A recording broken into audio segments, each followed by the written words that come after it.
கோவை குனியமுத்தூர் பகுதியில் உள்ள ஸ்ரீ கிருஷ்ணா பொறியியல் மற்றும் தொழில்நுட்ப கல்லூரியில் நடைபெற்ற இந்தியா இன்க் மாநாடு சிஇஓ 2024 என்னும் கருத்தரங்க நிகழ்ச்சி. கோவை குனியமுத்தூர் பகுதியில் ஸ்ரீ கிருஷ்ணா பொறியியல் மற்றும் தொழில்நுட்ப கல்லூரி செயல்பட்டு வருகிறது.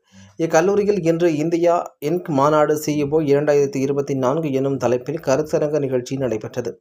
இதில் சிறப்பு விருந்தினராக கோவை எல்ஜி எக்யூப்மெண்ட் நிறுவனத்தின் நிர்வாக இயக்குநர் டாக்டர் ஜெய்ராம் வரதராஜ் கலந்து கொண்டு பொறியியல் துறையில் உள்ள நவீனத்துவம் மற்றும் கட்டமைப்புகள் குறித்து சிறப்புரையாற்றினார். மேலும் எதிர்காலத்தில் பொறியியல் துறையின் வளர்ச்சி முன்னேற்றங்கள் குறித்து எடுத்துக் கூறினார். வணிக ரீதியான வளர்ச்சிகள் குறித்து விளக்கமளித்த அவர் ஆற்றல்மிகு இந்தியா உருவாக தேவையான நவீனத்துவம் பற்றி எடுத்துக் கூறினார். இந்த நிகழ்ச்சியில் ஸ்ரீ கிருஷ்ணா கல்வி குழுமங்களின் அறங்காவலர் ஆதித்யா மாணவர்கள் மத்தியில் இம்மாநாட்டின் நோக்கம் குறித்து எடுத்துரைத்தார். அப்பொழுது பூனேவில் உள்ள விஷ் கன்வெக்ஷனரி நிறுவனர் அனிதா சேஷாத்ரி, கோவா மைல்ஸ் நிறுவனத்தின் உத்கர்ஷ் தபாடே ஆகியோர் பொறியியல் துறையில் பல்வேறு தடைகளை உடைத்து சாதனைகளை படைத்துள்ளனர். பொறியியல் மற்றும் தொழில்நுட்பத் துறையில் பெண்களுக்கான அங்கீகாரம் மற்றும் டிஜிட்டல் மாற்றத்தின் எதிர்மறை நிலைகளை வெளிப்படையாக வளரும் தலைமுறைக்கு தெரிவித்துள்ளதாக தெரிவித்தார். இந்த நிகழ்ச்சியில் கிருஷ்ணா கல்லூரியின் முதன்மை செயல் அதிகாரி சுந்தரராமன் மற்றும் கல்லூரி மாணவ மாணவியர்கள் என பலரும் கலந்து கொண்டனர் என்பது குறிப்பிடத்தக்கது.